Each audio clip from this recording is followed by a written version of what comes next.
Welcome to the heavy metal party that never stops. This is one-on-one with the Grim One, and I'm your host, the Slayer of Posers, Master of Disaster, the Joan Rivers of black metal, the Necrosexual.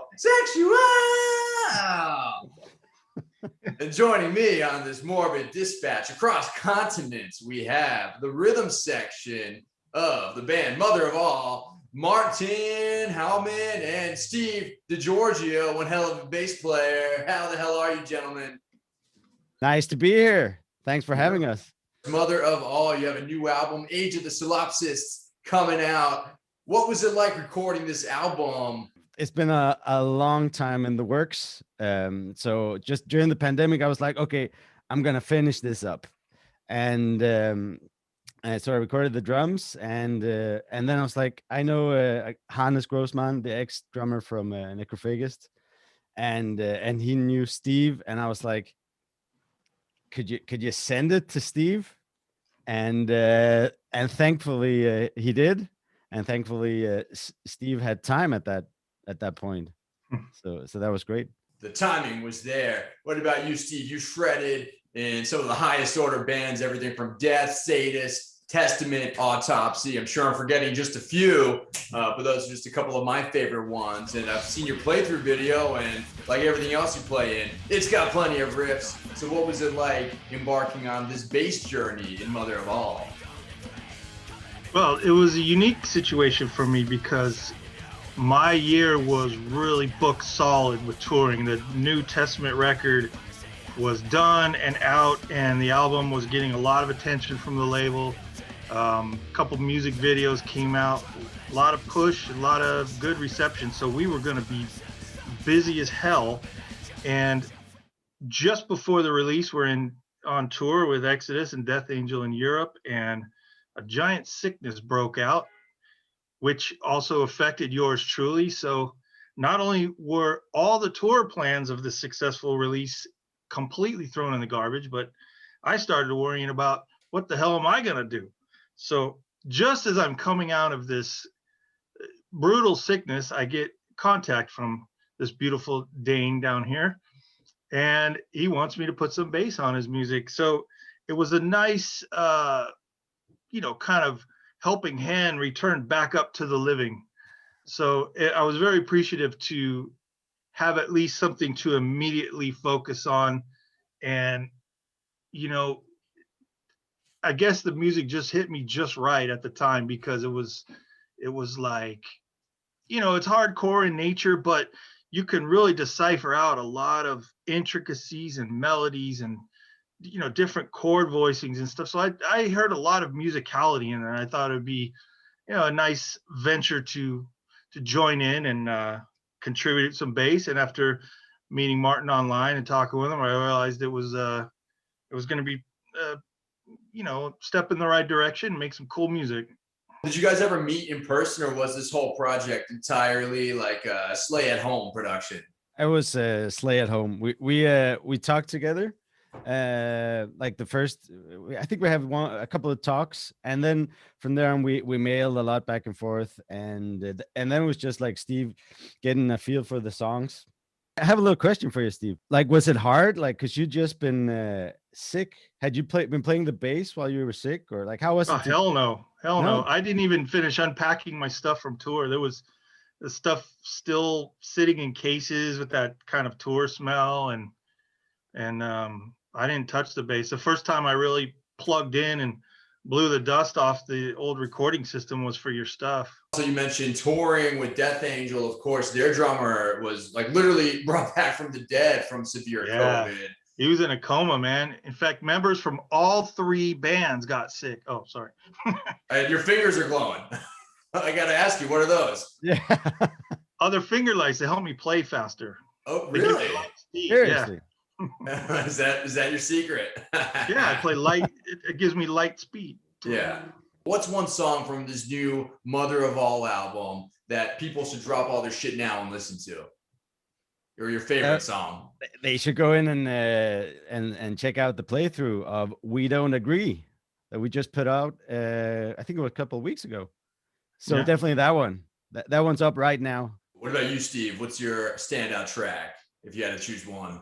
Well, I agree pretty much with Marty said. I mean, the first video is obviously the first promo push and your kind of introduction to the band, and it's a good song. It's got little examples of a lot of stuff, but I also remember doing a video for a song called Autumn, and Martin already knows I like this one. It has this kind of hook, you know, and it sticks in your head, and you could be doing something else during the day, and all of a sudden the riff just appears. I don't know.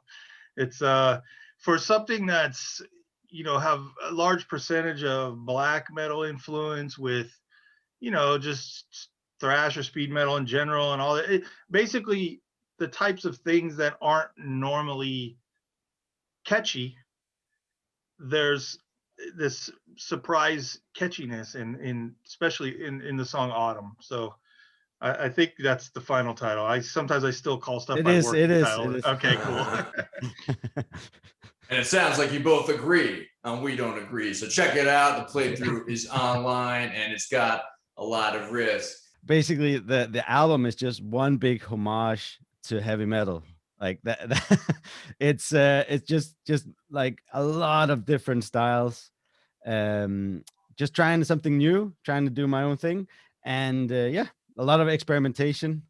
So like, yeah, there's everything, like from black metal to like classical heavy metal, like it's all in there. This is one-on-one with the Grim One. So each episode, I usually take some time with our guest or guest. In this case, it's a triple threat match. So thank you both for going one-on-one and on one.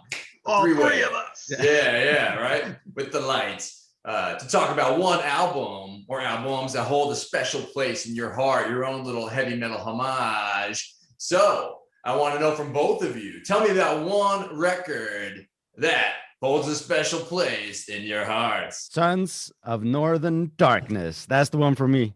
Woo! Yep, got mine right here. Oh, you got the vinyl. yeah. Yeah, that's for me. That's in the top. Yeah.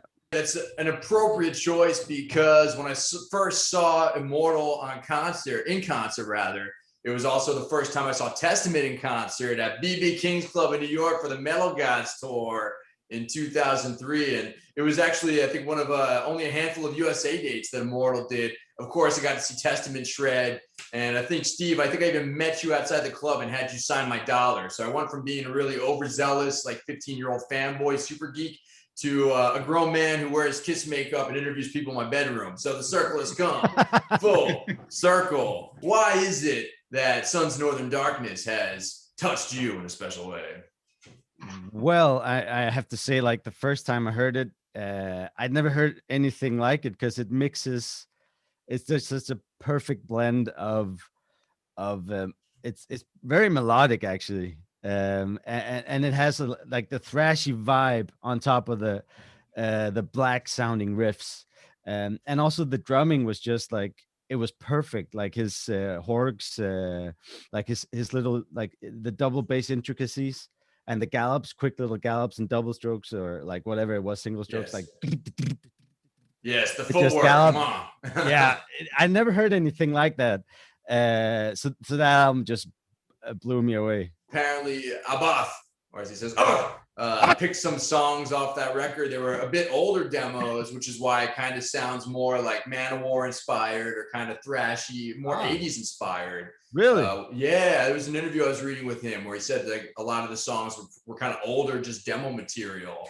But one thing that I like about that album, this might be of interest to you, Steve, is that the bass player left like midway through recording. So it's actually Abath playing the bass lines on most of those songs, except for one or two. Really? I didn't know that. Yeah, and if you listen, you can tell he's using a 5-string bass on 6-string songs. So you hear a really cool low-end register with that 5-string. It's also a thing that Peter Tedgren, the producer, Yes, that whenever he can hit the low string on a 5-string, he does it. Steve, what about you? What's one album that holds a special place in your heart? Well, we had picked today the 2021 remaster of Heaven and Hell, and just basically because I didn't really put much thought into which album is super special. I woke up today, had a song from side 2 in my head, so I proceeded to crank it up while I cleaned the kitchen this morning, fed the animals and everything. And I just was amazed that, you know, I haven't really compared the remaster with the original or anything, but something done in 1981 just sounds so just amazing still. It's just so clear, and you could understand, you know, tinkling the low strings yourself, that it's great to hear a mix with not only just an audible bass player, but just super creative and, you know, interesting bass. And I get a lot of influence from Geezer's style. He can, you know, walk around and meander in the chord structure, but he does it very repetitively and thus creating a bass line.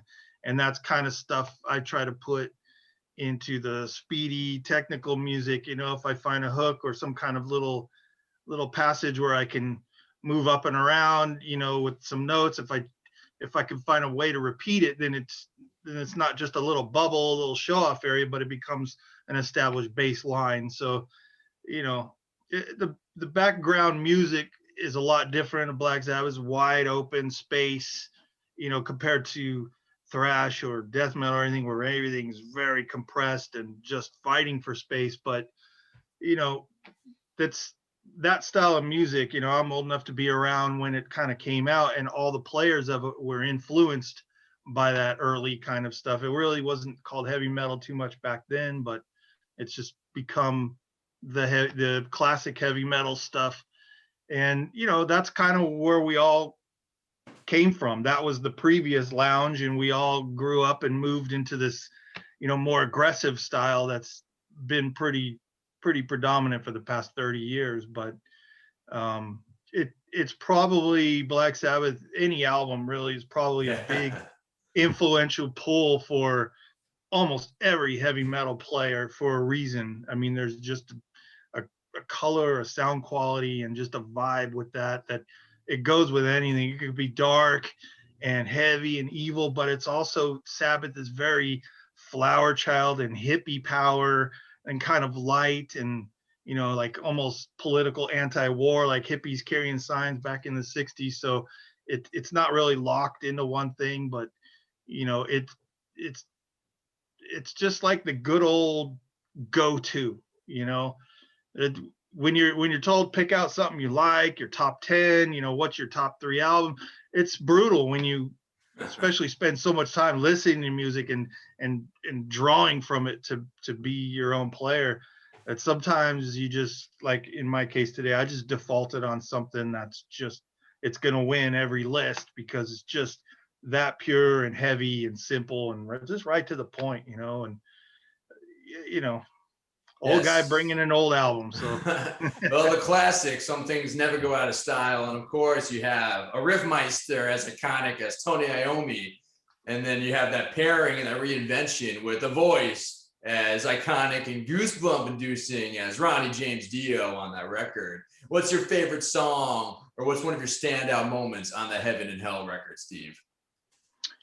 You know, the tunes that kind of stand out for most people are a little bit more basic, and I guess that's kind of the winning formula, something really simplified that kind of carries on, you know, to the radio, or, you know, the Iron Mans, the Paranoids, the thing that are about 2 or 3 riffs that really repeat. Those are great. Like Heaven and Hell goes on and on and on, but it's, you know, from a player standpoint, you learn 2 of the riffs and you got the whole song. It's great. Like I said, fun to listen to, but when you go to side 2 and you got Wishing Well and Die Young and songs like that, where, I mean, who would ever even play a bass line similar to that? He's almost, you know, the song starts and the bass just takes off like it's singing, and then all of a sudden Dio comes in and that's the line he follows. It's almost like the guitar playing the repetitive riff is kind of the foundation, and the bass is kind of cruising over it melodically, and kind of hooks the vocal in with them and stuff. So I guess sometimes I kind of look side 2, or people would call them deep cuts or whatever. Some of those songs that don't fall into the main stream of the favorites, sometimes those are a little bit better, you know, like the album that came after it, to me, that's like Kill Bill 1 and Kill Bill 2. It's like one album in 2 parts, you know. You don't have Heaven and Hell without Mob Rules. And on Mob Rules, you know, a song like Slipping Away, Country Girl, you know, the bass is amazing. He's playing BC Rich, and it's the sound where it's like every knob is on 10. It's got treble saturation, mids crushing bass. It's probably just like humming into a comb. It's like everything vibrating at the same time, pushed to 10, and it's pretty cool tone. And it's everything bassier than everything else. sorry, my dog opened the door. Yeah. Oh wow, it's like a velociraptor in there. I was like, who's coming in here? Right. Black beast. We got company, baby. Yeah. Feel free to tend to your dog daddy duties. But in the meantime, Martin, you're one hell of a multi-instrumentalist. So what I'm curious about are, who would you say your favorite or your most influential musicians are? And it could be drummers, guitarists, bass players, vocalists. I know you do a little bit of everything, but enlighten me, baby. Oh, man. Well, I just like, we were talking about the Immortal. I love their riffing style. Because it's almost like you said, it's like old 80s almost, some of it, or like Iron Maiden, the way they play the riffs, and you know, they have the what do you call that in English? Like, Triplets? No, the when you have the you know, the what the fuck is the word? The minor and the major Chords? Melodies. Yeah.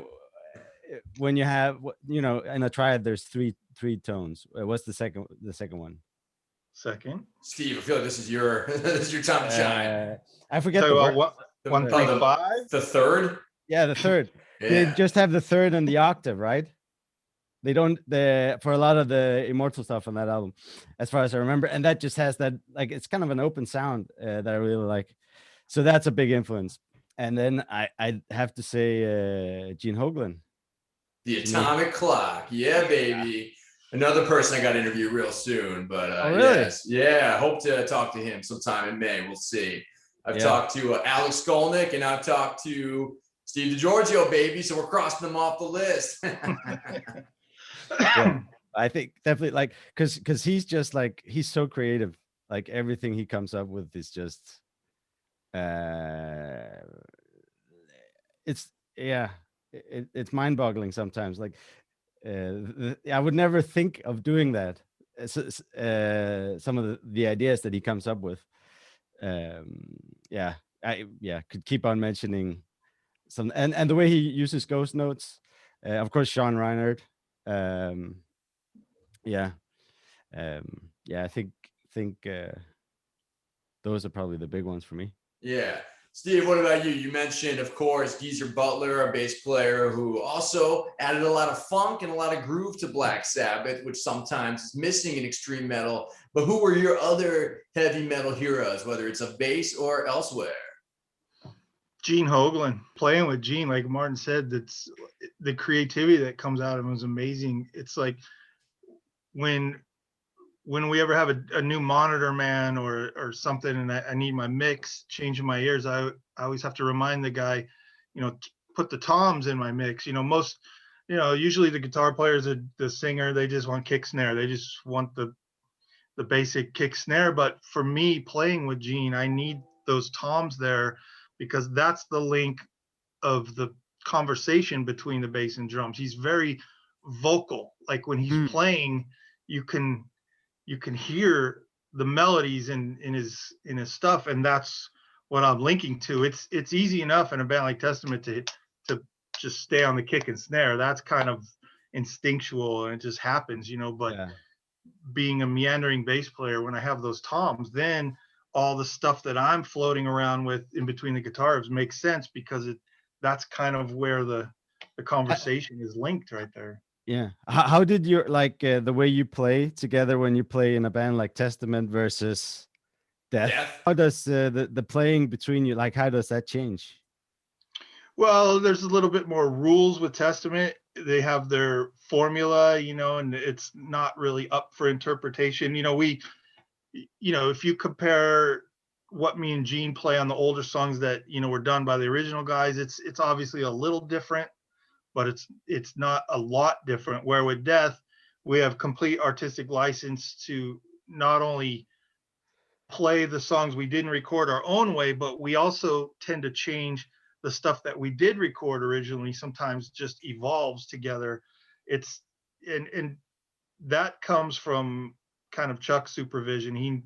He never was like a super stickler. I mean, if we ventured too far, he would remind us, hey, I come out of my solo and I don't know where the riff starts, like start singing. Can you guys pull it back a little? But besides those nights we got in trouble for going too far, he was really open for, Chuck was probably the closest, and it's cool he's not here he's here to hear me say this, but because he hated the word jazz, but he was probably the most jazzy type of death metal guy there was, because he loved improvisation, he loved experimentation, and clearly by, especially the latter 2/3 of the Death catalog, he loved people to completely decorate and play, all over his riffs. So live was cool with him. So would you even like improvise live? Oh yeah. Yeah, a lot. Sometimes too much. And you got jazzy. We would get the cassette. We didn't know he was, eventually we knew he was doing it, but at first we didn't know he was recording at the soundboard, and he'd pull the cassette in the bus, and a couple times he'd have it like ready to go, like, hey guys, tonight on the one song, it was just a little loose and I lost my place, and if you could, and we're like pulling the old, what are you talking about? We play it the same way every night. And he's all, really? Turns around, click on the cassette player right on the spot. Busted. He's like, busted, yeah. And then of course me and Gene are just dying laughing because that's the first time we heard it. It's so momentary on stage, and Gene always wore those dark shades, and he plays with a real tall posture, and when we screw around and know we were on top of each other, I'd always see him looking right at me. I'd turn around and look at the drummer, as I see him looking at me like, yeah, I got you. I know what's going on. So, and that was the only real time we could discuss it, even though it's just pure mental discussion of what, that was funny. Let's, and then all of a sudden, boom, in the bus, we got a cassette lecture, and it's like, we would listen to it and go, oh, wow, that's kind of abstract. Yeah. But it wasn't. So the next night we knew we were being scrutinized there, and we would tighten it up, man. We played it right on the money. Boom, Chuck was happy. But the trade-off is we'd find a different place somewhere a little safer to screw around and try to bend something without the guys getting thrown off. And it was always that challenge, like, hey, what about here? Ding, ding, ding, little stuff like that. And yeah, I could still get him in trouble sometimes. Gene's the type of guy that he could be sitting on his drums totally quiet, like during sound check, maybe the guitar player's like getting his monitor level, and Gene's sitting there all nice and quiet. And all I got to do is play 2 or 3 notes of a riff, from something, Deep Purple or Angel Witch or something. Picks up his sticks, and I know that riff. I know it. And I can always get him in trouble, man. We are the peanut gallery, and it's just like, hey, would you two knock it off? Right.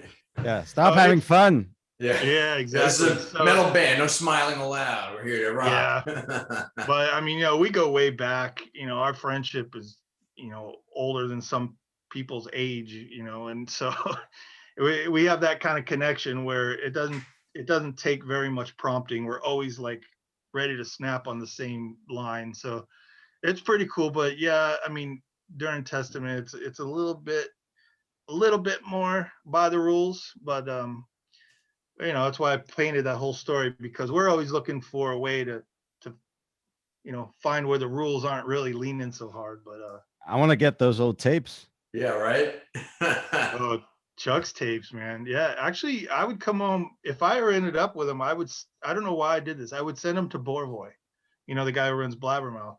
He was just kind of a semi-close friend back then, and he had a real early history with Chuck, like way back in the Cutoff Shorts Florida days, demos, and he had a kind of a long history with the band. And so I would send him these soundboards because I would just tell myself like I'm going to sit around and listen to my concert I just played. I'm sure I'll never want to hear it again. And I'm kind of upset by that, because we toured with Carcass one year, and they dedicated a song to me live, and I had it on tape, and it was cool. I was like, I never had a song dedicated to me, And fucking Borvo has that tape, so probably lost in history. Do you have any jazz influences that you incorporate into your playing? I use a lot. Um, like I was practicing jazz drumming today. Uh, so yeah, for me, it's like when if I listen to like a drummer like Elvin Jones, or or even somebody who's like more traditional, like Max Roach or somebody who's also a monster, crazy chops, but the way they can just flow around the kit dynamically and like be so free on the kit to just create in the moment. And but there's intention behind it, right? Like sometimes when I've been playing metal for too long, I kind of lose the intention, you know. It's just, and you always want the attention to be there, like what am I playing, like where am I going, each note, am I singing it in my head, you know. um so I feel like even though I don't play a lot of jazz gigs, I feel that mindset like really helps you also to be creative, like be in the now. There's a lot of weight to what he just said because, you know, metal, it's very formulated, very structured, and it's you start to get in a rut of painting by numbers, you know, where everything has to be a certain way that it already was. And if you can kind of take a journey back to, you know, a different style or a different influence, it kind of reminds you that, you know, before metal became so limited, we were all just musicians looking to express our voice. And when you find intention in your playing, you can come back to metal and approach it more creatively, you know. And I do the same thing, Martin, as you. I mean, always going back, you know, you have to really keep your listening habits expanded. You know, you got to cross genres and break out of the stuff. So yeah, I'm listening to, you know, what they call jazz or fusion or anything, man. My listening library is very eclectic because I find that most of the time I'm listening to music that I'm supposed to learn how to play. So it's kind of a job sometimes. So when I can just turn off the demos, pre-productions and stuff and listen to a, you know, some cool music. Yeah, I mean, we'll go to jazz all the time. Um, you said you're a bass player. You know, Stanley Clarke, he played in Return to Forever. Some of that is just some of the best adventure music. I mean, it's some of the stuff that the song really takes you in a story. We talked about 5-string basses before. In some cases, some musicians even play 6-string basses.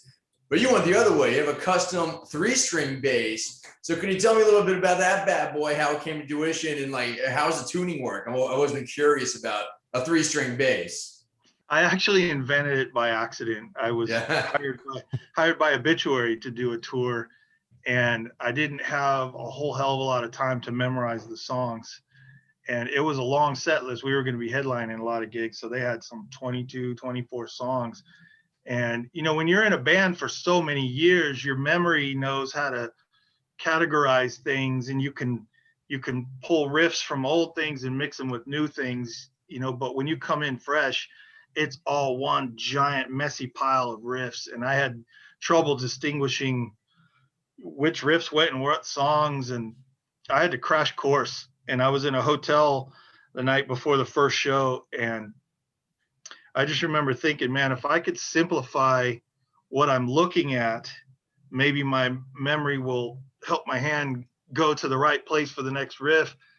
And I had brought a 5-string bass for the tour, and I had leaned the bass up against the wall, and I was laying back on the bed just going like, man, how am I going to do this? How am I going to learn all these songs by tomorrow? And I thought, man, if I could take off all the strings and just have one on there and just, you know, just kind of simplify where my hand's supposed to go on one string, you know, it'd be great. Of course, it's unrealistic to play all the riffs on one string because, you know, even Obituary, as simple as they are, they, you know, move around a little more. So I tried to, you know, take them all off and leave the 2 low ones on there and stuff. But we have a 5 strings pulling the tension of the neck to be right. You know, in a hotel room with no tools, no bass tech, no nothing. I took off too many strings and I lost the tension, and the wood's pulling the strings and they're laying up against the wood and I can't get a sound out of them. So I just decided to put another one on there and maybe kind of even the balance with another string. And well, it worked with 3. And it was just the 3 low strings. And I just practiced on the side of the bed with my iPod and just over and over and over and over. And it felt like I got it. I'm like, okay, got to memorize this stuff. And so I felt good. All right, put the bass back to normal and put it away and, get some sleep and have the gig the next day. Well, when I put the strings back on, I looked at it and I'm like, see, there's that confusion again. And I want to leave it the way I learned it. And I said, fuck it. I don't care how it looks. It's got to help me get through this gig, And so to keep it looking too weird, not that 3 strings where 5 go is weird, but the 3 low ones were all clumped up on one side, and then there's this huge void of wood where the higher strings went. So I just spaced the strings out. So out of the 5, I just went 1, 3, 5, and it looked even, and it made sound, and everything worked. So I just showed up to the gig, and I was ready to be like just completely ridiculed, like, what the hell is this thing? But the first person to seen it was Trevor, and he looks at it and he goes, whoa, man, that thing looks like a trident weapon, badass. So I said, man, I'm sorry. It's just the only way to help me keep my mind focused and learning your 9,000 similar riffs for this hour and a half, and he didn't care, and nobody in the band cared. And we were actually missing one of the guitar players on the first gig who missed his flight. So I was even more exposed. I couldn't lean behind 2 guitar players, just me and Trevor. Well, luckily I pulled it off. I don't know if it was a perfect gig, but if it had a good feeling, and the mistakes were very minimal, enough to get praise from the band. So I said, okay, well, it's staying. It's going to stay like this the whole tour. And after the end of the Obituary gig, it just became a thing. I just left it like that. And plus, leaving the 2 empty tuning pegs without a key, and the little saddles on the bridge without the strings leaning on them, those things are set up to always have tension and have the string occupy. And when you take them off and you go and you're thrashing around and you're traveling in airports, little pieces fall off. So all of a sudden I didn't have the right parts remaining to add the 2 extra strings. So it just kind of became a permanent 3 string. And I played it. I brought it along on Testament tour and blew those guys away playing their old songs on 3. But, Marty's a really accomplished bass player as well. And you are. So, I mean, you could picture the majority of the stuff you play. You could pull off, if not 90-something%, 100% of your show minus your G string. You guys know that, especially when you're playing riffs by Obituary, older Testament songs. There's not a lot of movement. There's not a lot of,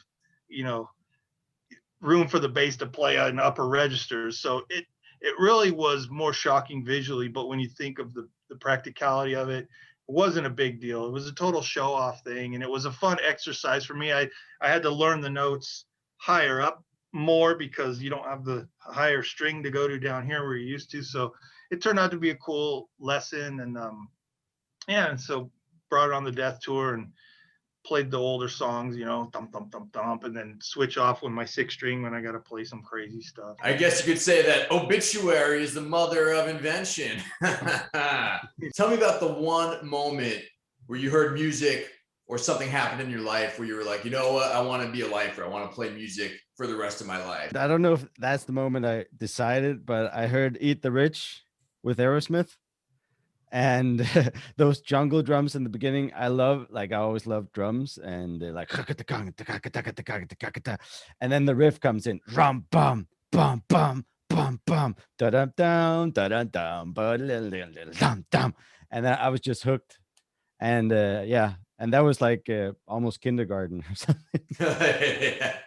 I think I was born with it because I remember playing piano as a little kid, 1 finger each hand, and just people are like, hey, when did you learn to read music? I'm like, I don't know, I learned before my memory developed, I guess. So I just was always around it. Just felt like it was the only thing I was good at, where I belonged. The type of people that played music when we were kids, the type I gravitated towards. So I don't know, you were talking about jazz earlier. That was the kick-ass stuff when we were young. prog rock and that kind of stuff was hard to find on the radio, and heavy music was just coming around, you know. So we got our rocks off with some, you know, Weather Report and you know, even the radio stuff like Chuck Mangione and Spyro Gyra, stuff like that. If you went to those concerts, you know, I managed to get my mom to bring me to that kind of stuff because she could handle the music too. But when you went to those concerts, they really opened up, you know, long jam sections. And then, of course, the sound of the PA live was a lot different than listening to grocery store jazz. You know, we saw Herb Alpert and Hugh Masekela, and it was like Martin said, it was like a jungle concert, man. It was like an onslaught. So, you know, the heaviness isn't always in distortion and stuff. Sometimes it's just in the pure power of volume. And I think that's what I gravitated to maybe as a kid. I just liked the way sound moved the air and made you feel it, you know, and probably why I always dwelled in low end stuff, because it had that power, and you didn't really, you know, your focus wasn't on playing a million notes and shredding and you know, impressing people with how fast you can go, but it was more of just volume and crushing like a sledgehammer. And I think that's something I'm more into, the power of it, I guess. So I guess the simple answer is just the low end of sound is just captured me, and, you know, break the walls down. What do you want to say to all the heavy metal hell ragers who are out there? Well, you're in for a fucking treat. Like we're gonna go through, like each song is gonna be different, and they're all gonna be like talking about different themes. So we're gonna have some melodic stuff, we're gonna have some thrashy stuff, we're gonna experiment, and we're also gonna do some traditional stuff. Like it's just gonna be like kind of a prog metal, death metal album. Indeed, and I got to know. So, of course, in this album, you got some great musicians like Steve to share the shredding duties with you, and you're playing drums and also doing vocals separately. But in the future, once concerts start up again, do you ever plan on taking Mother of All live in concerto? Yes, that's the plan. Right now, everything is in the air. But the plan is I'm working on getting some people together here in Copenhagen. I think Steve's a little bit too far away, and he's busy with bigger projects. But yeah, I'm working on putting something together. Do you think you would be like doing drums and vocals at the same time, or just No. I'm gonna focus on the vocals actually. Nice. I want to try something new. I've been playing drums for ages. Now I'm gonna try this thing. It's fun to be vocalist. We don't need to worry about keeping the time and holding everything together. Yeah. It's chill. Who's your favorite vocalist drummer? Because there's a handful of metal. Or is it Don Henley or Phil Collins? Yeah, I don't know. That's that dude for the band. Well, yeah, I think. Well, Chris Reifert. I'm gonna be really cheesy. Are you ready for this? Let's hear it. I already said Phil Collins. So Exciter. I'm a sucker. Oh, actually, it's fucking hard. I think Exciter, Ritual Death, or maybe Mike Portney. I'm a sucker for Mike Portney. You know, you're hiding the truth. You're a Ventor guy. Ventor, yeah, hell yeah. Hold on, I gotta get this. Oh out. shit. Yeah, buddy. Signed by the band. Why the violence? We used to listen to that stuff in high school when we come home from skateboarding, man. We love Creator. Yeah, that's good. That was a big influence for getting Sadist going. What about you, Steve? What do you want to say to all the metalheads out there watching from their lairs? That's why I agreed to come on today and you know, join Martin on the interview. I think the album is it's a great journey in music. It's obviously, you know, it's like Martin probably is starting to coin a term here, progressive death metal. But it's, you know, he's a very well-rounded musician. There's a lot of stuff on the album. It's not just track, you know, it's got a lot of percussion. You know, I was lucky that I could open up the stuff in a session when I was recording bass, and I can hear little things in there.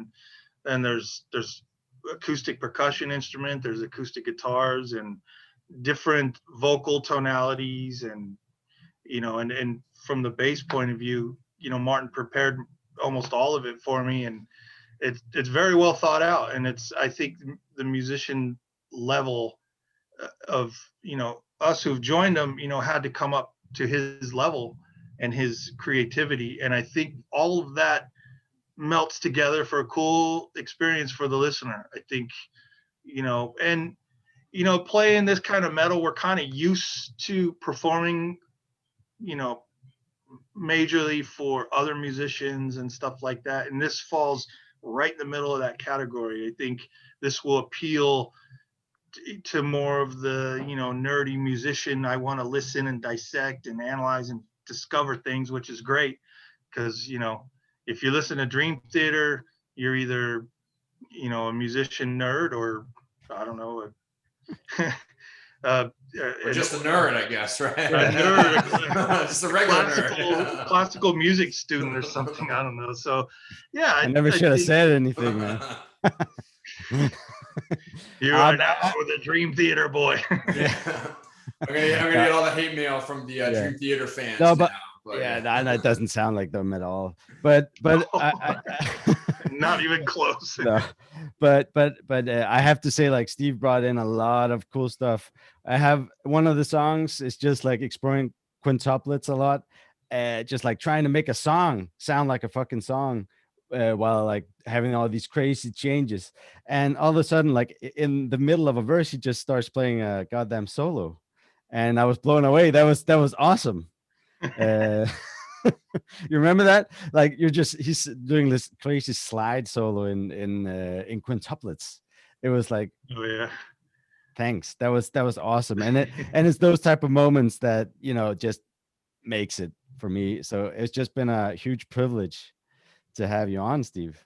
The spectrum on what comes for me is really different. Sometimes I find myself playing note for note what somebody wants, and sometimes I find myself out in the middle of the desert with no instruction and just hoping I do the right thing. And with the Mother of All material, it was very well prepared. Everything was kind of ready to go. And of course, Martin, as you know, we discussed that there was room to do stuff. I wasn't under a strict limitation, but when everything is so well prepared, it's a little bit difficult to try to. You don't want to just find something different just for the sake of like, there, I changed it, because if it takes away from what's already there's a good thing, then you're just not making it better. And so my approach was like, to keep it true to how you prepared it and go, into it with an open mind. But every now and then, I think it was mostly based, like when I shut the guitar tracks off and lock into the drum rhythm, that's when sometimes it would kind of veer to its own way. So, whatever kind of cool spontaneous thing I did and change your stuff, it came from something you had thought of. It's just coming in the form of a drum example, and I've followed that. But yeah, and then when it came time to do the videos, I had to go back and relearn them, and boy, that was a challenge. And it reminded me that when you do stuff in small pieces and you pack it together and send it off and you go on to the next and go on to the next, you don't retain the memory. It's just kind of like you're just kind of chewing sporadic little parts, like, yeah. And then so when I had to do the video, I had to approach the whole thing from start to finish, and it reminded me kind of like, wow, there's some shit, man. Some tough shit to play. There's some shit going on, and it's not going by very slow either, so you got to be like right on it, man. And so I'm saying all this because I think it will translate into what people get out of listening to it. It's very raw. It's a trio, and it's a true trio, even though the drummer is the singer, but it's three guys total. And you hear that. We did that a lot with Sadus.